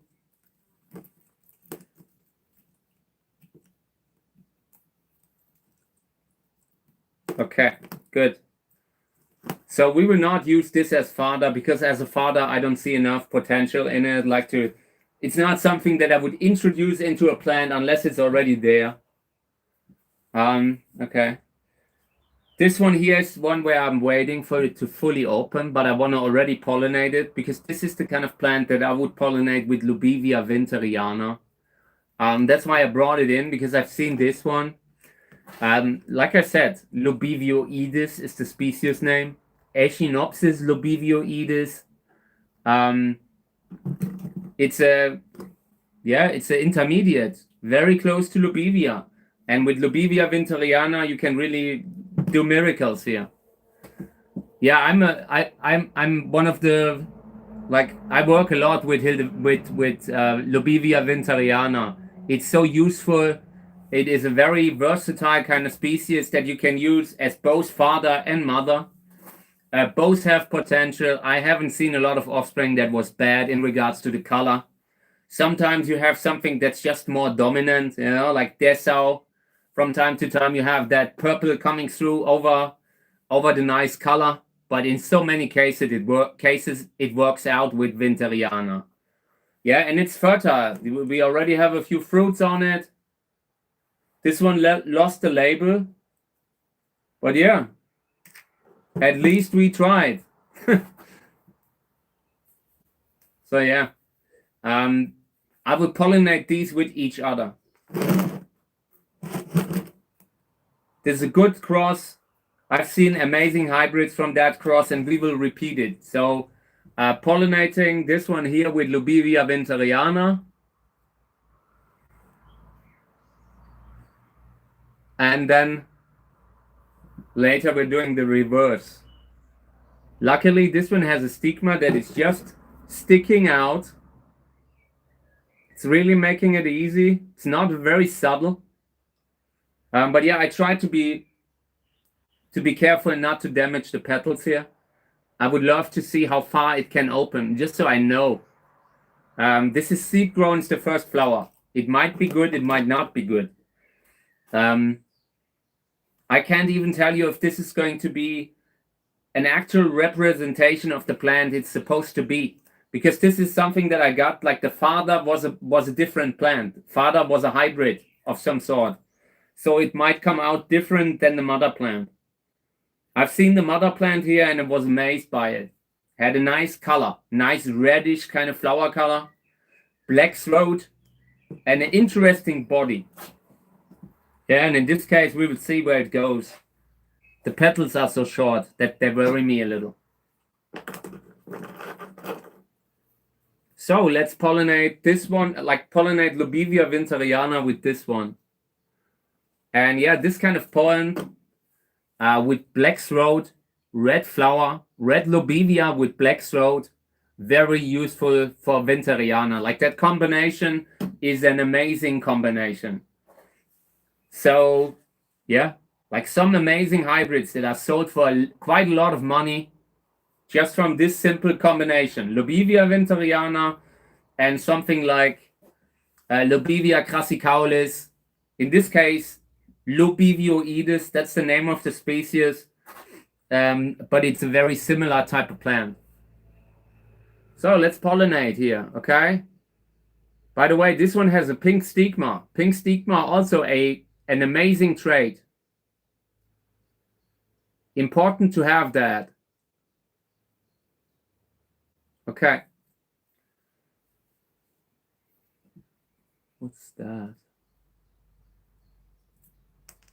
Okay, good. Let's put a label on it. I don't want to forget. I'm very forgetful, and I don't want to have that.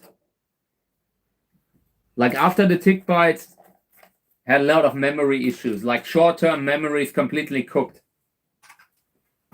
Everything that I do not write down, I have issues with. So yeah, I'm trying to write down a lot.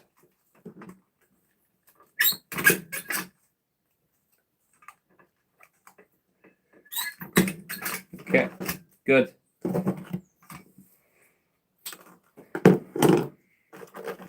Winteriana.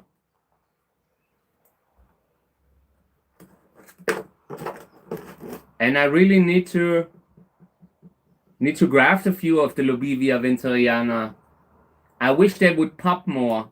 Like I have a few plants, and they're not really winter hardy, surprisingly, for a species called winteriana. They are often at risk of not making it through the winter. So got to be careful here that we're not losing them. You know, like at one point I grafted 10 of them. Think I might have 5 of them left. We need to graft more again if we want to have that again in the future. Like so many of them. It's just a very useful species. If you can have Lobivia winteriana, and if it's really this one, yeah, because they're different cultivars, make sure you get the really good one with the really nice contrast and white throat. If it just has the name, then it's worthless. Might still produce a great hybrid, but this one has just a better flower. Sometimes there are certain cultivars that stand out, and this one does. So I put it around the wrong flower. So in this case here, this is where winteriana comes through to keep track of the father here. So let's put this around. Yeah, and the second flower we will also pollinate with something similar. This is just the type of plant that needs that kind of a parent, that kind of a partner. Okay, good. Nice. So this one is pollinated. We will see how far it opens. I really hope it opens wide that I can show it in a video. So now this one, Lobivia Laui hybrid. Let's pollinate it. Unfortunately, this one, like in the heat, it instantly started to fade. It went from opening up to fading within just a short time. And here, pollination-wise, I'm not sure what we can use here. So let's think about it. We could use winteriana. Winteriana, always a potentially good species. I wouldn't use Wurlitz, like I wouldn't use Dessau, because I don't trust that it will not look like this again. I would love to bring in something else maybe. But Lobivia winteriana is on the list, and maybe Leuchtfeuer here. This one could be great. It has such a nice kind of golden center in the petal. Could be really useful. So let's try to do that. We'll pollinate this one here with Leuchtfeuer, and the other one with winteriana again. Once again with a small brush, small makeup brush, to make sure I can apply it to the stigma perfectly. The more you, like, the bigger the brush, the more the wider you distribute the pollen, and the more you dilute it in a way. So having a small brush can really help you to get a higher concentration of pollen on the stigma the first time. So this one here, Leuchtfeuer. Once again, label needs to be built.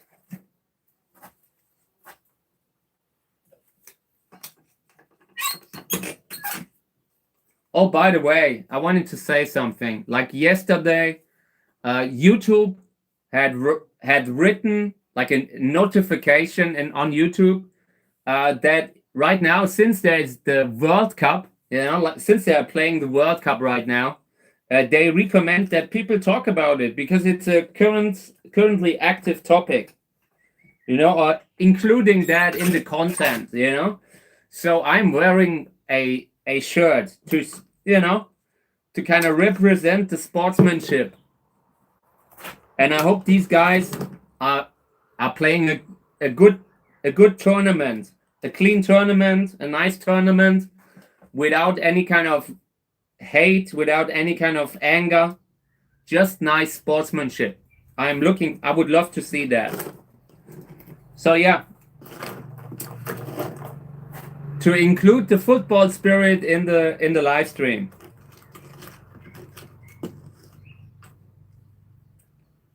And I mean, that's just how I normally dress too. I just like to wear the kind of jerseys that they are selling for sports, like for football, because that material is really comfortable today.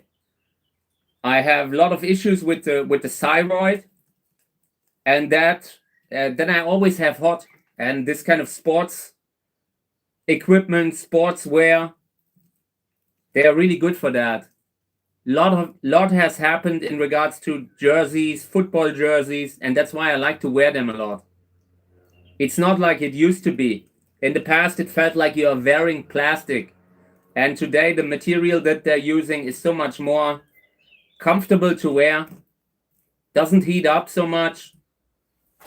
That's why I wear that usually too. So okay, this one here pollinated with Leuchtfeuer. Now this one pollinated with Lobivia winteriana.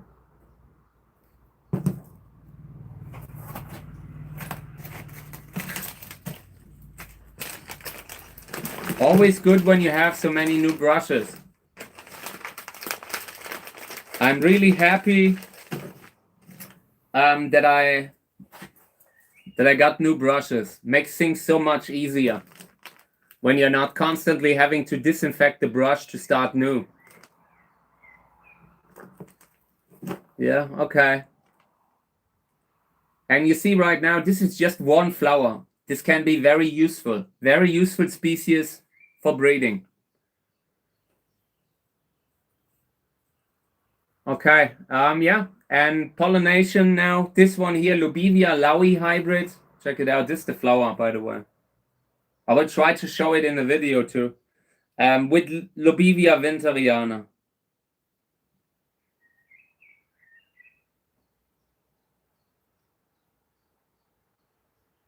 Good. Nice. We did it. We pollinated. We made them kiss.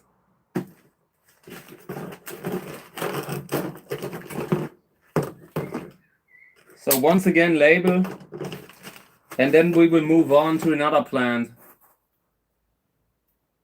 We're making progress.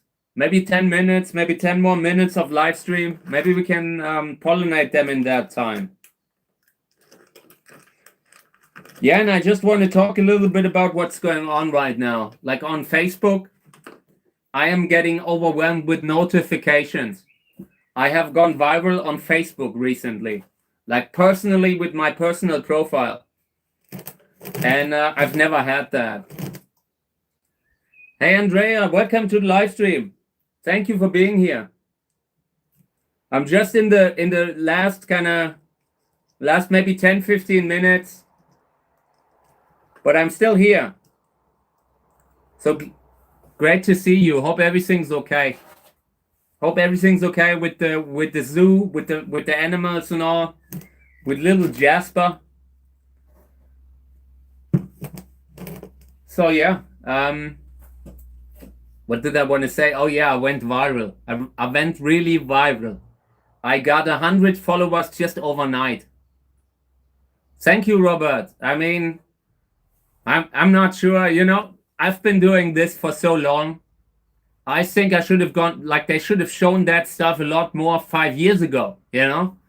But the fact that they are starting to show it now that I'm so loud, you know, like, I mean, it has gotten hard to kind of ignore what I do, you know? Like at some point, they just gotta got to show that stuff because it's good content, because it's nice content, it's healthy, having flowers, showing that men can like flowers. You know, it's so cliche, but it's really true. Like this is a nice hobby that could be great on social media, that could be huge. And I would love to see that. If I can open the doors for other breeders that are right now fighting for survival, I will do it.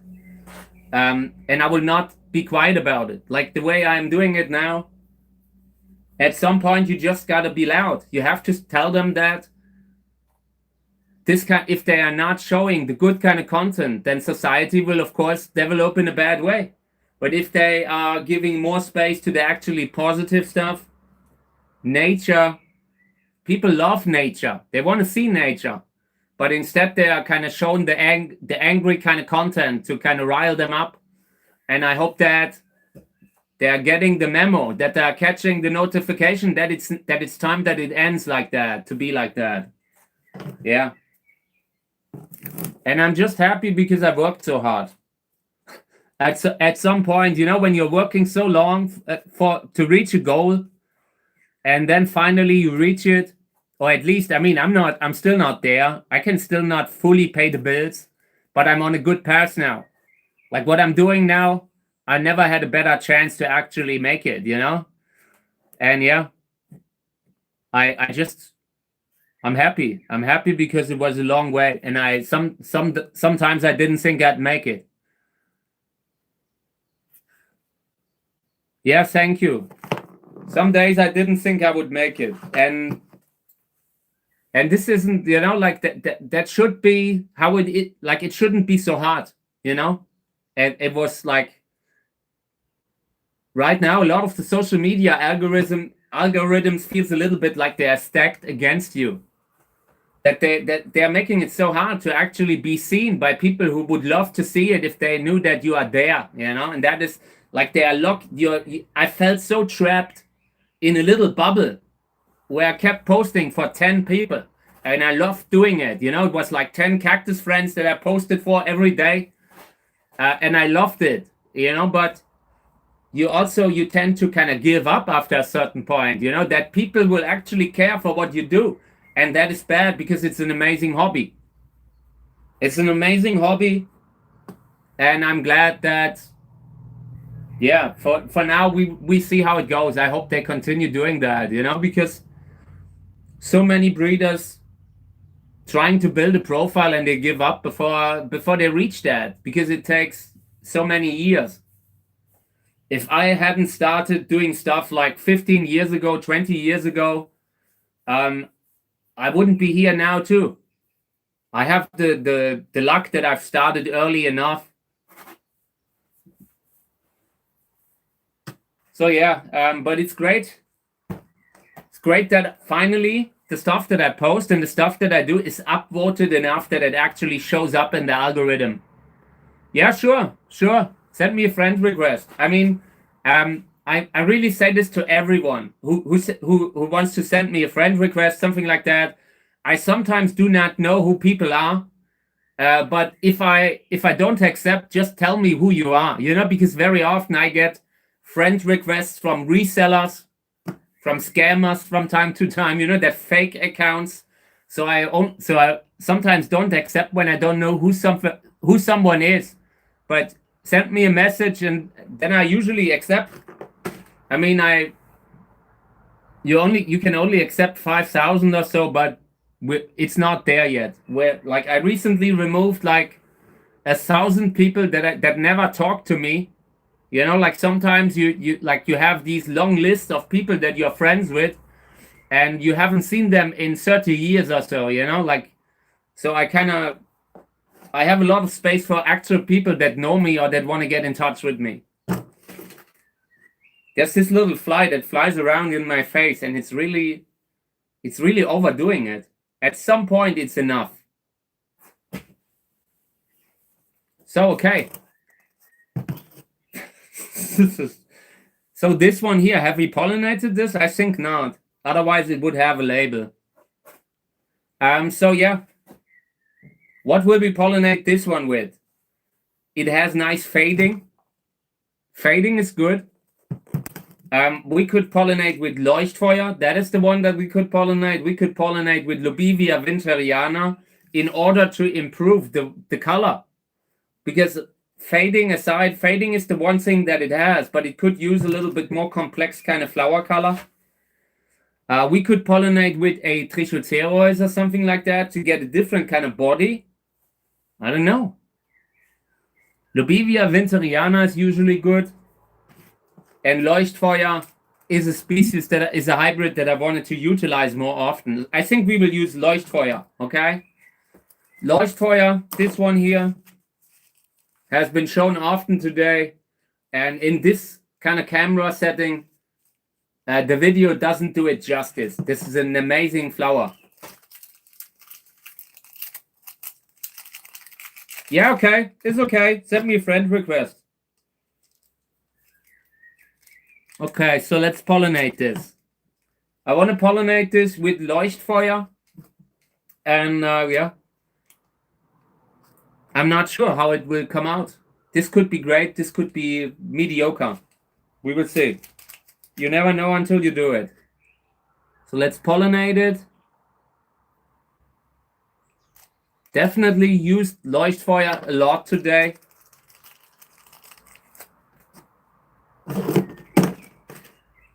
Okay.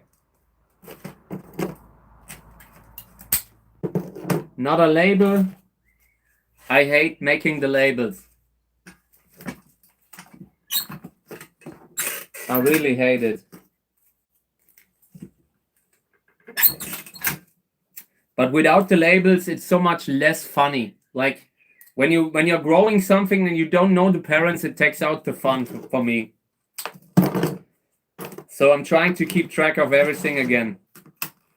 So what was it? Leuchtfeuer. Yeah, Leuchtfeuer.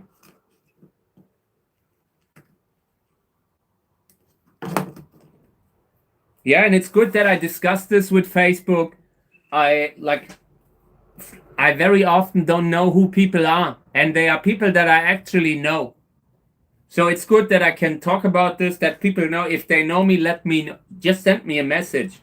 I often only see it later because I have the notifications off. Like all the messenger apps, I had to turn off the notifications. It just gets to you when you are 24/7 getting messages. At some point, you're kind of getting burnout. But from time to time, I check. So, okay, Leuchtfeuer.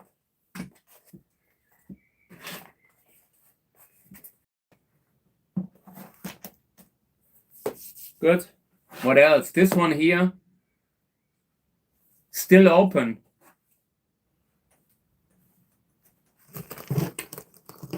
Pollinated with Leuchtfeuer too. This is a nice yellow. I like this one. This is a nice yellow. It's just that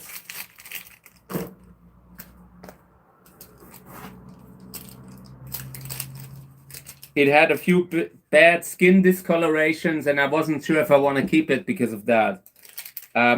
If I keep it, I will repot it now. Then it will really need the full program, better soil, bigger pot, full sun until next year.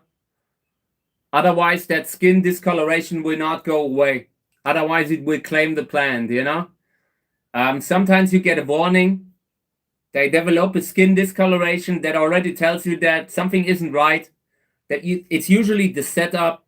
You have them in a bad setting. And yeah. So I know when I look at that discoloration, we need to really burn it out. Full sun. And I'm not sure, like the size-wise, it's not huge. We should measure that out, okay? Where is it? Here. We should definitely measure that out to see if it's actually something we should keep. 15 centimeters. Yeah, it's okay. I mean, it's okay.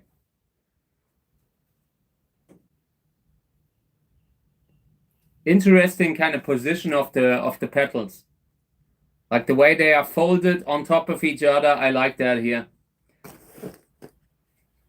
Okay. Yeah, I think we pollinated them all, right? Lobivia winteriana here. I think I pollinated. Just need to put up a label.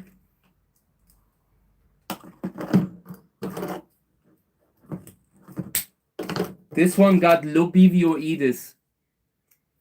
Yeah, exactly. The top shelf hospital.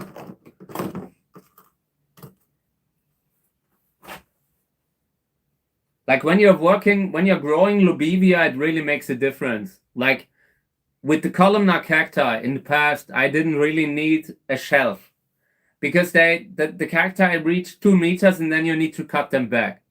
So when I was mostly growing columnar cacti, I wasn't really caring about that because most of the cacti like are away from the soil. They are way up at the roof. But everything that's like lobivia, you can't put in a greenhouse where other plants are surrounding them.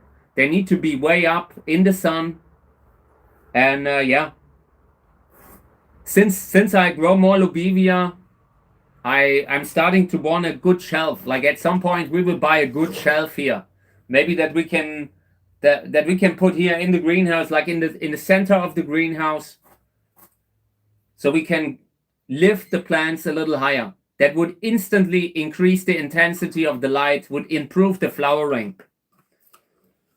Yeah, but it needs a special kind of shelf, maybe a metal one. So it needs to be a right one. And we're not there yet. So Lobivia winteriana crossed with Lobivioides. And I really need to look into that plant, into that Lobivioides. I'm not sure if I keep it or not. It depends on if that really is the plant that I grew there from the seed from my friend who has that big plant in his garden, and that one looked amazing, really good. Flower looked great. I'm not sure if it's the same. If this thing is really opening up widely, it could be similar. So then it would be okay to keep it. But for now, it looks really small.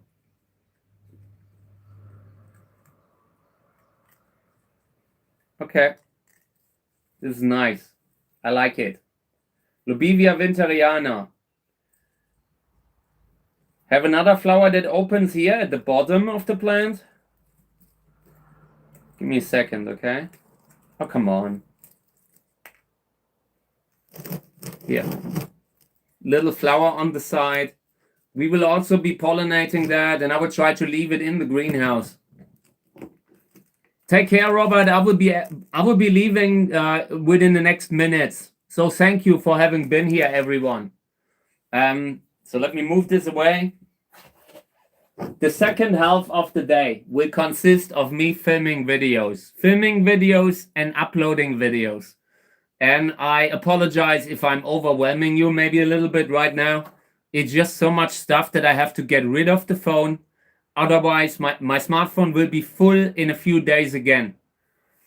So yeah, but we will do more today, more filming. So many amazing flowers that I want to share with you. And yeah, so thank you guys for having been here in the live stream with me. I appreciate it. I greatly appreciate the ones who have been here with me from the beginning. And I want to really say that. I really appreciate that you are here right now. Yeah, because like the people who support you when it really matters, you know, you gotta appreciate that. So thank you very much for making this possible, for always voting, upvoting, liking, commenting. So thank you guys, okay? Later there will be more stuff about the books. I will post a video about the books and we will discuss that later in the separate video. So thank you everyone. Take care. Have a nice day today. I will be back with more amazing flowers later. I'm not sure if I will post a time lapse because I have a few that I could post. So it's not completely out of the question that I might post one today. If not, tomorrow. So thank you guys. I will be back again tomorrow, same time. Thank you. It was a pleasure. It was amazing. You are great. Thank you for lifting me up every day again. Thank you. I appreciate it, everyone. Give me a second.